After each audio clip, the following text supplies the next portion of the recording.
ঘুরঘুটিয়ার ঘটনা। সত্যজিৎ রায়। গ্রাম ঘুরঘুটিয়া, post office Palashi, জেলা Nadia, ৩রা November ১৯৭৪।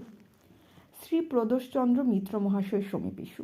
সবিনয় নিবেদন, আপনার কীর্তিকলাপের বিষয়ে অবগত হইয়া আপনার সহিত একটিবার সাক্ষাতের বাসনা জাগিয়াছে। ইহার একটি বিশেষ উদ্দেশ্যও আছে অবশ্যই, সেটি আপনি আসিলে জানিতে পারিবেন। আপনি যদি ৭৩ বৎসরের বৃদ্ধের এই অনুরোধ রক্ষা করিতে সক্ষম হন, তবে অবিলম্বে পত্র মারফত জানাইলে বাধিত হইব। ঘুরঘুটিয়া আসিতে হইলে পলাশী স্টেশনে নামিয়া ৫.৫ মাইল দক্ষিণে যাইতে হয়। শিয়ালদহ হইতে একাধিক ট্রেন আছে, তন্মধ্যে ৩৬৫ আপ লালগোলা প্যাসেঞ্জার দুপুর ১টা ৫৮ ছাড়িয়া সন্ধ্যা ৬টা ১১ পলাশী পৌঁছায়। স্টেশনে আমার গাড়ি থাকিবে। আপনি রাত্রে আমার গৃহে অবস্থান করিয়া পরদিন সকালে ১০:৩০ একই ট্রেন ধরিয়া কলিকাতায় ফিরিতে পারিবেন। ইতি আশীর্বাদক শ্রী কালীকিঙ্কর মজুমদার।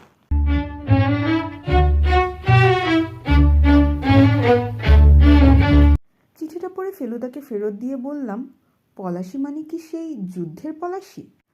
আর কটা পলাশী আছে ভাবছিস বাংলাদেশে? বলল ফেলুদা। আর তুই যদি ভাবিস যে সেখানে এখনো অনেক ঐতিহাসিক চিহ্ন ছড়িয়ে আছে, তাহলে খুব ভুল করবি। কিচ্ছু নেই।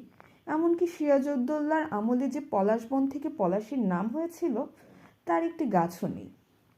তুমি কি যাবে?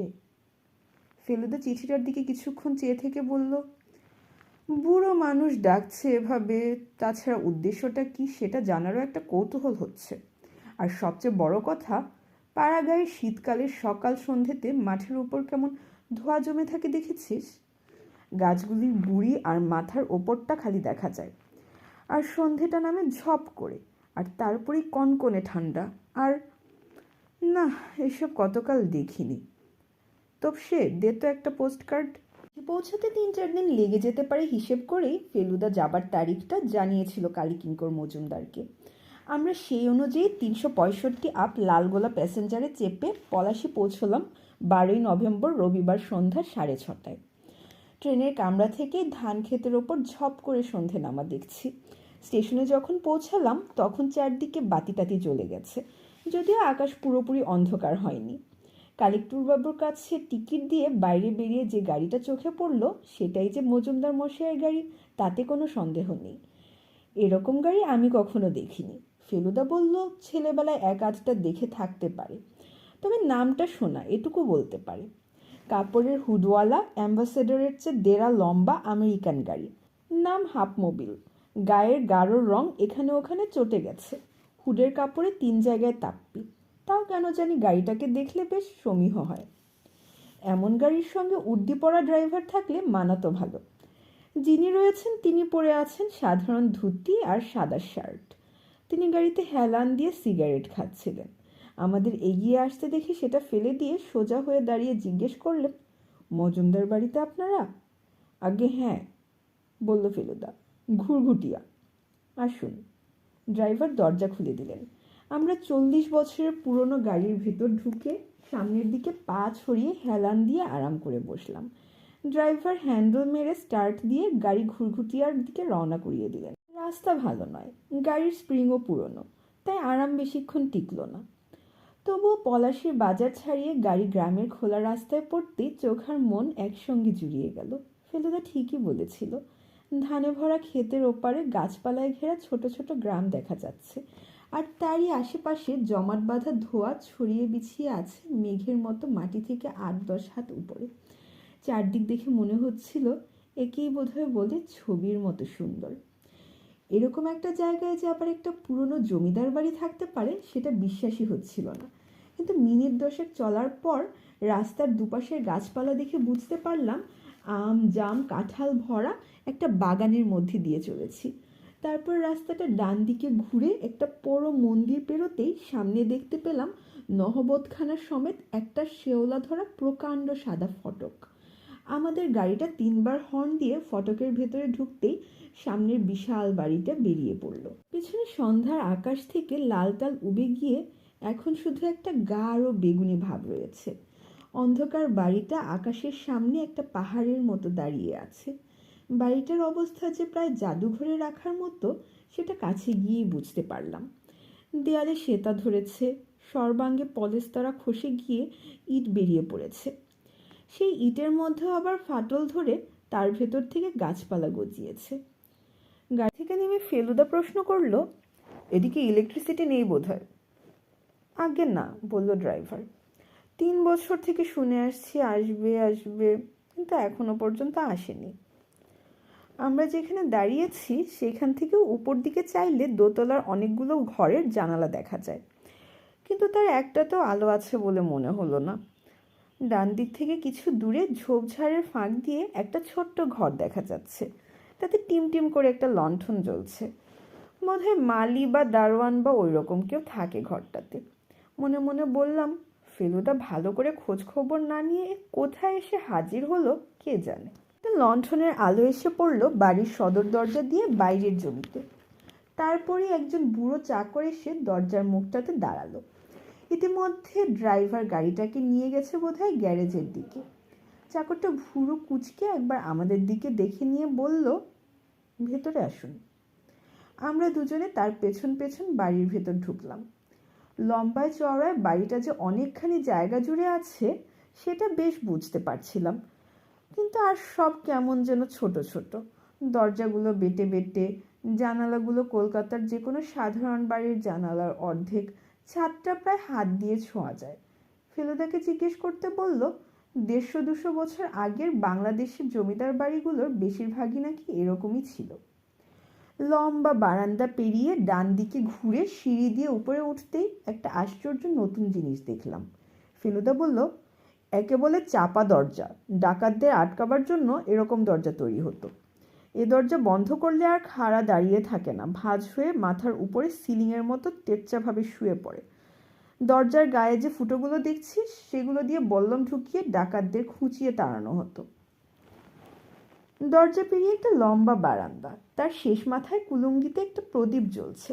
তারই পাশে একটা দরজা দিয়ে একটা ঘরে গিয়ে ঢুকলাম আমরা তিনজনে। এ ঘরটা বেশ বড়, আরও বড় মনে হতো যদি এত জিনিসপত্র না থাকতো। একটা প্রকাণ্ড খাট ঘরের প্রায় অর্ধেকটা দখল করে আছে। তার মাথার দিকে বাঁ পাশে একটা টেবিল, তার পাশে একটা সিন্দুক, এছাড়া চেয়ার রয়েছে 3টে, একটা এমনি আলমারি, আর মেঝে থেকে ছাদ অবধি বইয়ে ঠাসা। বাঁ পাশে একটা টেবিল, তার পাশে একটা সিন্দুক, এছাড়া চেয়ার রয়েছে, আর রয়েছে খাটের উপর কম্বল মুড়ি দিয়ে শোয়া একজন বৃদ্ধ ভদ্রলোক। টেবিলের উপর রাখা একটা মোমবাতির আলো তার মুখে পড়েছে, আর সেই আলোতে বুঝতে পারছি সাদা দাড়ি গোঁফের ফাঁক দিয়ে ভদ্রলোক আমাদের দিকে চেয়ে হাসছেন। বসুন, বললেন কালীকিঙ্কর মজুমদার। নাকি বসো বলবো? তুমি তো দেখছি বয়সে আমার চেয়ে অর্ধেকেরও বেশি ছোট। তুমিই বলি, কি বলো? নিশ্চয়ই। ফেলুদা আমার কথা চিঠিতেই লিখে দিয়েছিল, এখন আলাপ করিয়ে দিল। একটা জিনিস লক্ষ্য করলাম যে আমাদের দুজনেরই নমস্কারের উত্তরে তিনি কেবল মাথা নাড়লেন। খাটের সামনেই দুটো পাশাপাশি চেয়ারে বসলাম আমরা দুজনে। চিঠিটা পেয়ে কৌতূহল হয়েছিল নিশ্চয়ই? ভদ্রলোক হালকা হেসে জিজ্ঞেস করলেন। না হলে আর ওদ্দুর আসি? বেশ বেশ, মজুমদার মশাই সত্যিই বেশ খুশি হয়েছেন, এটা বেশ বোঝা যাচ্ছিল।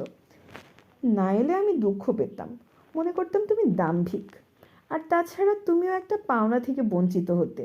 অবশ্যই জানি না এসব বই তোমার আছে কিনা।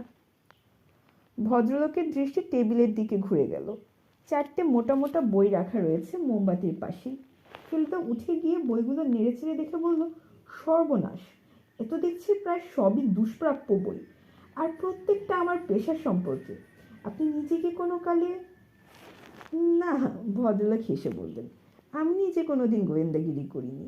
ওটা বলতে পারো আমার যুবা বয়সে একটা শখ বা হবি। আজ থেকে 52 বছর আগে আমাদের পরিবারে একটা খুন হয়, পুলিশ লাগানো হয়। মেলকম বলে এক সাহেব গোয়েন্দা খুনি ধরে দেয়।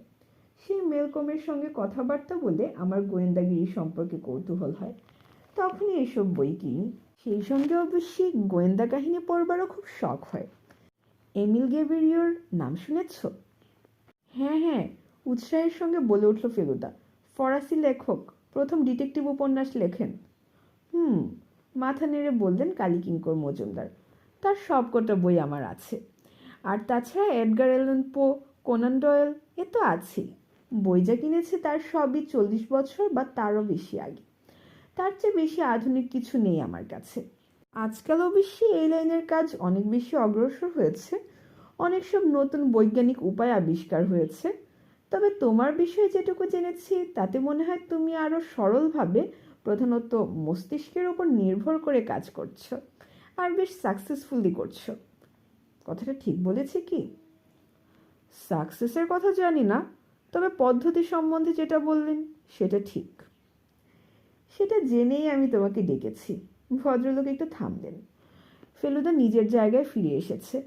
মোমবাতির স্থির শিখাটার দিকে কিছুক্ষণ চেয়ে থেকে কালীকিঙ্কর বাবু বললেন, আমার যে শুধু 70-এর ওপর বয়স হয়েছে তা নয়, আমার শরীরও ভালো নেই।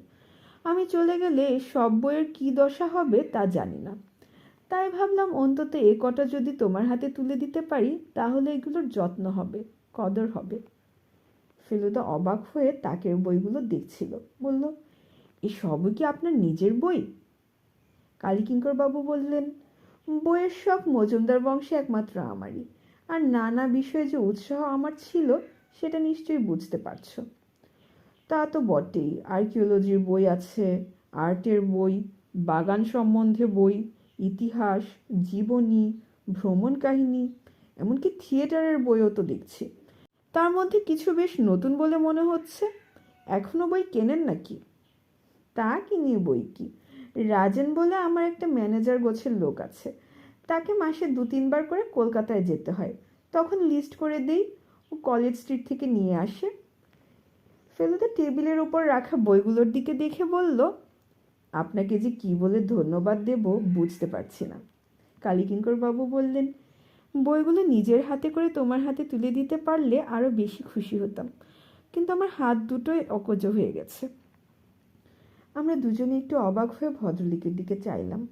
উনি হাত দুটো কম্বলের তলায় ঢুকিয়ে রেখেছেন ঠিকই, কিন্তু সেটার যে কোনো বিশেষ কারণ আছে সেটা বুঝতে পারিনি। আর্থ্রাইটিস জানো তো, যাকে সোজা বাংলায় বলে গেটে বাত। হাতের আঙুলগুলো আর ব্যবহার করতে পারি না। এখন অবশ্যই আমার ছেলে কিছুদিন হলো এখানে রয়েছে, নইলে আমার চাকর গোকুলই আমাকে খাইয়ে টাইয়ে দেয়। আপনার চিঠিটা কি আপনার ছেলে লিখেছিলেন? না, ওটা লিখেছিল রাজেন। বৈষয়িক ব্যাপারগুলি ওই দেখে। ডাক্তার ডাকার দরকার হলে গাড়ি করে নিয়ে আসে বহরমপুর থেকে। পলাশিতে ভালো ডাক্তার নেই। লক্ষ্য করছিলাম ফেলুদার দৃষ্টি মাঝে মাঝে চলে যাচ্ছে ঘরের কোনায় রাখা সিন্দুকটার দিকে। ও বলল, আপনার সিন্দুকটার একটু বিশেষত্ব আছে বলে মনে হচ্ছে। তালা চাবির ব্যবস্থা নেই দেখছি, কম্বিনেশনে খোলে বুঝি? কালীকিঙ্করবাবু হেসে বললেন, ঠিক ধরেছ। একটা বিশেষ সংখ্যা আছে, সেই অনুযায়ী নবটা ঘোরালে তবে খোলে। এইসব অঞ্চলে এককালে ডাকাতদের খুব উপদ্রব ছিল, জানো তো। আমার পূর্বপুরুষই তো ডাকাতি করে জমিদার হয়েছে। তারপর আবার আমরাই ডাকাতের হাতে লাঞ্ছনা ভোগ করেছি। তাই মনে হয়েছিল তালার বদলে কম্বিনেশন করলে হয়তো একটু নিরাপদ হবে। কথাটা শেষ করে ভদ্রলোক ভুরু কুঁচকে কি যেন ভাবলেন। তারপর তার চাকরের নাম ধরে একটা হাঁক দিলেন। প্রায় সঙ্গে সঙ্গে বুড়ো গোকুল এসে হাজির হলো। কালীকিঙ্কর বাবু বললেন, একবার খাঁচাটা আনো তো গোকুল, এদের দেখাবো। গোকুল কয়েক সেকেন্ডের মধ্যেই একটা খাঁচায় একটি টিয়া নিয়ে হাজির হলো। মোমবাতির আলোয় টিয়ার চোখ দুটি জ্বলজ্বল করছে। কালীকঙ্কর বাবু পাখিটার দিকে চেয়ে বললেন, বলো তো মা ত্রিনয়ন, ত্রিনয়ন, বলো তো। কিছুক্ষণ সব চুপচাপ। তারপর আশ্চর্য পরিষ্কার গলায় পাখি বলে উঠল, ত্রিনয়ন, ও ত্রিনয়ন। আমি তো পাখিকে এত পরিষ্কার কথা বলতে কখনো শুনিনি। কিন্তু ওখানেই শেষ না, সঙ্গে আরও দুটো কথা জুড়ে দিল টিয়া, একটু জিরো।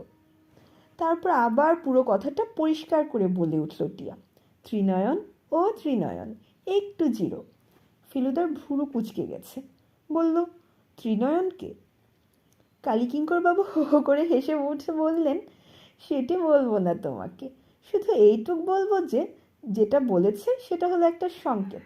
12 ঘন্টা সময় আছে তোমার। দেখো তো তুমি সংকেতটা বের করতে পারো কিনা। আমার সিন্দুকের সঙ্গে সংকেতটার একটা যোগ আছে, বলে দিলাম।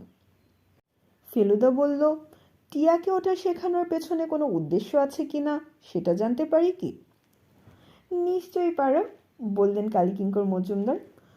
বয়সের সঙ্গে অধিকাংশ মানুষের স্মরণশক্তি কমে আসে, সেটা জানো তো। বছর তিনেক আগে একদিন সকালে উঠে দেখি সিন্ধুকের সংকেতটা মনে আসছে না। বিশ্বাস করবে, সারাদিন চেষ্টা করেও নম্বরটা মনে করতে পারিনি। শেষটায় মনে পড়লো মাঝরাত্রিরে। নম্বরটা লিখে রাখিনি কোথাও, কারণ কখন যে কার কি অভিসন্ধি হয় সেটা তো বলা যায় না। তাই মনে হয়েছিল ওটা মাথায় রেখে দেওয়াই ভালো। আমার ছেলে জানতো, কিন্তু সে থাকে বাইরে বাইরে। তাই পরদিন একটি টিয়া সংগ্রহ করে নাম্বারটা একটা সাংকেতিক চেহারা দিয়ে পাখিটাকে পরিয়ে দিই। এখনও মাঝে মাঝেই সংকেতটা বলে ওঠে। অন্য পাখি যেমন বলে রাধা কিষণ বা ঠাকুর ভাত দাও। ফেলুদা সিন্দুকটার দিকে দেখছিল। হঠাৎ ভ্রুকুটি করে চেয়ার ছেড়ে উঠে এগিয়ে গেল সেটার দিকে। তারপর ফিরে এসে টেবিলের ওপর থেকে মোমবাতিটা তুলে নিয়ে আবার গেল সিন্দুকটার দিকে। কি দেখছো ভাই? বললেন কালীকিঙ্কর বাবু। তোমার ডিটেকটিভের চোখে কিছু ধরা পড়লো নাকি? ফেলুদা সিন্দুকের সামনেটা পরীক্ষা করে বললে, আপনার সিন্দুকের দরজার ওপর কিঞ্চিৎ বল প্রয়োগ করা হয়েছে বলে মনে হয়। বোধহয় কেউ দরজাটা খুলতে চেষ্টা করেছিল। কালীকিঙ্করবাবু গম্ভীর হয়ে গেলেন। তুমি এ বিষয়ে নিশ্চিত?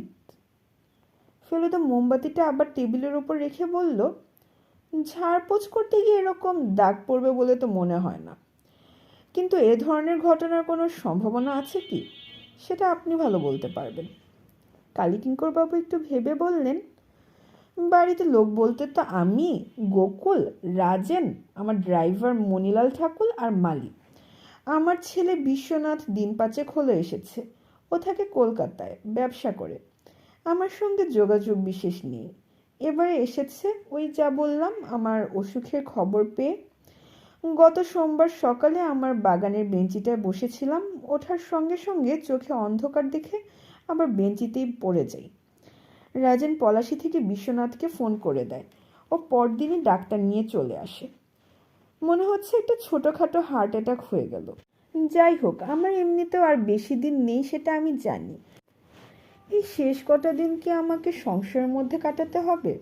আমার ঘরে ঢুকে ডাকাত আমার সিন্দুক ভাঙবে?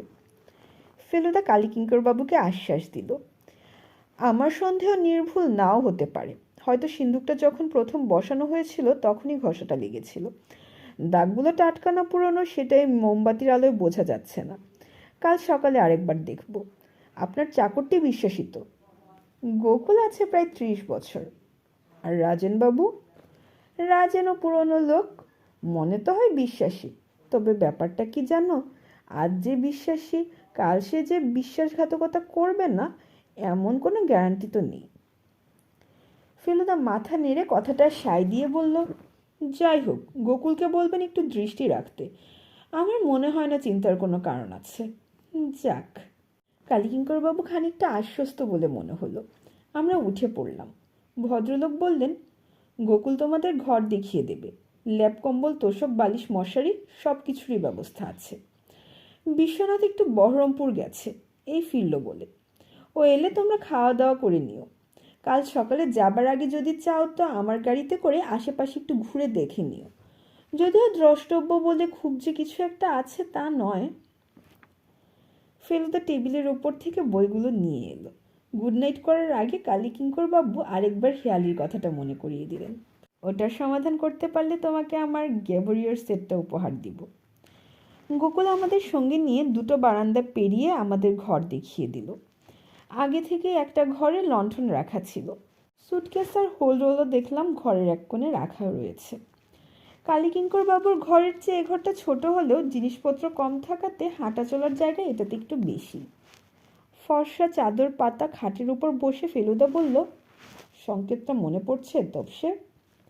এই রে, ত্রিনয়ন নামটা মনে আছে, কিন্তু সমস্ত সংকেতটা জিজ্ঞেস করে ফেলুদা পেঁচে ফেলে দিয়েছে। পারলি না তো? ঝোলা থেকে আমার খাতাটা বার করে সংকেতটা লিখে ফেল। গ্যাবরিয়র বইগুলোর ওপর বেজায় লোভ হচ্ছে। খাতা পেন্সিল নিয়ে বসার পর ফেলুদা বলল, আর আমি গোটা গোটা অক্ষরে লিখে ফেললাম, ত্রিনয়ন ও ত্রিনয়ন একটু জিরো। লিখে নিজেরই মনে হলো, এ আবার কীরকম সংকেত, একটা মাথা মুন্ডু কিছুই বোঝা যায় না। ফেলুদার কি সমাধান করবে? ফেলুদা এদিকে বিছানা ছেড়ে উঠে গিয়ে জানালা খুলে বাইরে দেখছে। জ্যোৎস্না রাত, বোধহয় পূর্ণিমা। আমি ফেলুদার পাশে গিয়ে দাঁড়ালাম, একটা বাড়ির পেছন দিক। ফেলুদা বলল, একটা পুকুর টুকুর গোছের কিছু আছে বলে মনে হচ্ছে ডান দিকটায়। ঘন গাছপালার ফাঁক দিয়ে দূরে জল চিকমিক করছে, সেটা আমিও দেখেছি। একটানা ঝিঝি ডেকে চলেছে, তার সঙ্গে এইমাত্র যোগ হলো শেয়ালের ডাক। আমার মনে হলো এত নির্জন জায়গায় এর আগে কখনো আসিনি। জানালা দিয়ে ঠান্ডা হাওয়া আসছিল। ফেলুদা পাল্লা দুটো বন্ধ করতেই একটা মোটরের আওয়াজ পেলাম। এটা অন্য গাড়ি, সে বিশাল প্রাচীন আমেরিকান গাড়ি নয়। বিশ্বনাথ মজুমদার এলেন বলে মনে হচ্ছে, ফেলুদা মন্তব্য করলো। তার মানে এবার খেতে ডাকবে। সত্যি বলতে কি, বেশ খিদে পেয়েছিল। একটাই ট্রেন ধরবো বলে সকালে খেয়ে বেরিয়েছি। পথে রানাঘাট স্টেশনে অবশ্যই মিষ্টি আর চা খেয়ে নিয়েছিলাম। হয়তো এমনিতে খিদে পেত না, কারণ ঘড়িতে বলছে সবে মাত্র 8টা বেজেছে। কিন্তু এখানে তো আর কিছু করার নেই, এমনকি লণ্ঠনের আলোতে বইও পড়া যাবে না। তাই মনে হচ্ছিল খেয়ে দিয়ে কম্বলের তলায় ঢুকে পড়লে মন্দ হয় না। এতক্ষণ খেয়াল করিনি, এবার দেখলাম আমাদের ঘরের দেওয়ালে একটা ছবি রয়েছে, আর ফেলুদা সেটার দিকে চেয়ে আছে। ফটো নয়, আঁকা ছবি, আর বেশ বড়। সেটা যে কালীকিঙ্কর বাবুর পূর্বপুরুষের ছবি তাতে কোনো সন্দেহ নেই। খালি গায়ে বসে আছেন বাবু চেয়ারের ওপর, পাকানো গোঁফ, কাঁধ অবধি লম্বা চুল, টানা টানা চোখ, আর বিরাট চওড়া কাঁধ। মুগুর ভাজা কুস্তি করার শরীর, ফিসফিস করে বলল ফেলুদা। মনে হচ্ছে ইনি প্রথম ডাকাত জমিদার। বাইরে পায়ের শব্দ, আমরা দুজনেই দরজার দিকে চাইলাম। গোকুল বাইরে একটা লণ্ঠন রেখে গিয়েছিল, তার আলোটা ঢেকে প্রথমে একটা ছায়া ঘরের মেঝেতে পড়ল, আর তারপর একটা অচেনা মানুষ চৌঘাটের বাইরে এসে দাঁড়ালো। ইনি কি বিশ্বনাথ মজুমদার? না, হতেই পারে না। খাটো করে পরা ধুতি, গায়ে ছাই রঙের পাঞ্জাবি, ঝুপো গোঁফ আর চোখে পুরু চশমা। ভদ্রলোক গলা বাড়িয়ে ভুরু কুঁচকে বোধহয় আমাদের খুঁজছেন। কিছু বলবেন রাজেনবাবু? ফেলুদা প্রশ্ন করলেন। ভদ্রলোক যেন এতক্ষণে আমাদের দেখতে পেলেন। এবার সর্দি বসা গলায় কথা এলো, ছোটবাবু ফিরেছেন, ভাত দিতে বলেছি, গোকুল আপনাদের খবর দিবে। রাজেনবাবু চলে গেলেন। কিসের গন্ধ বলো তো? আমি জিজ্ঞেস করলাম ফেলুদাকে।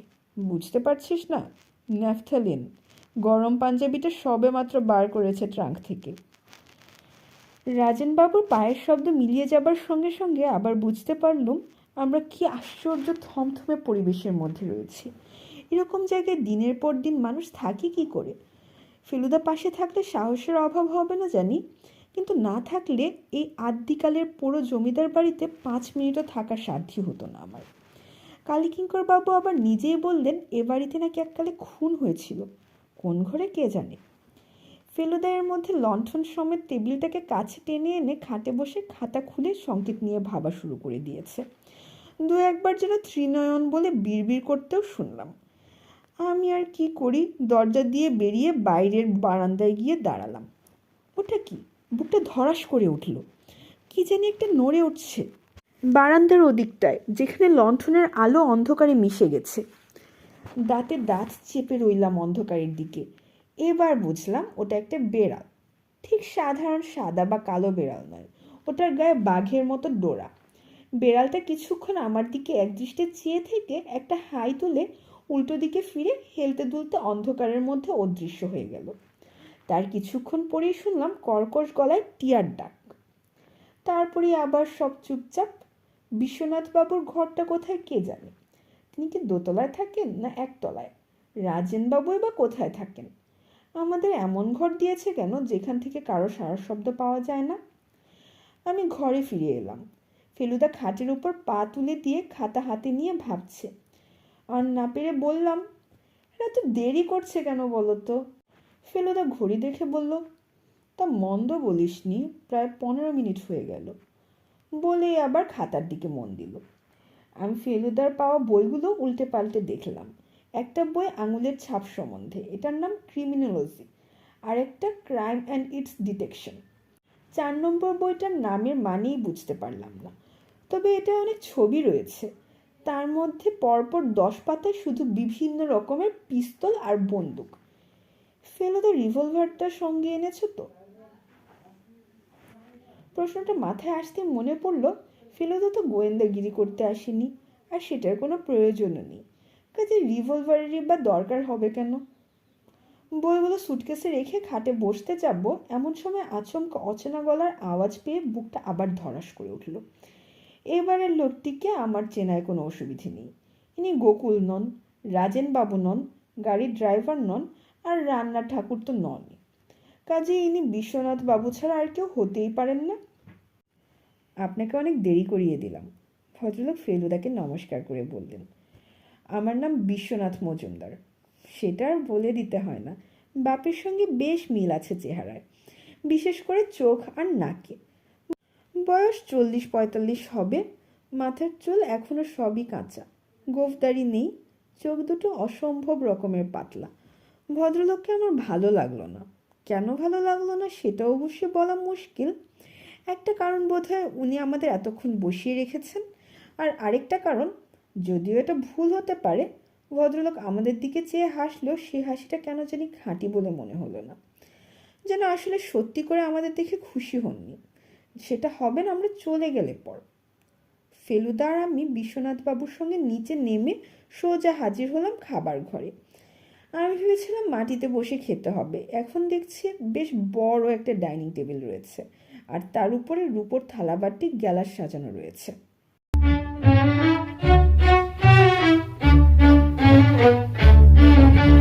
শেষ হলো ঘুরঘুটিয়ার ঘটনা প্রথম পর্ব। দ্বিতীয় পর্ব শোনাবো আগামীকাল। এতক্ষণ সাথে থাকার জন্য ধন্যবাদ।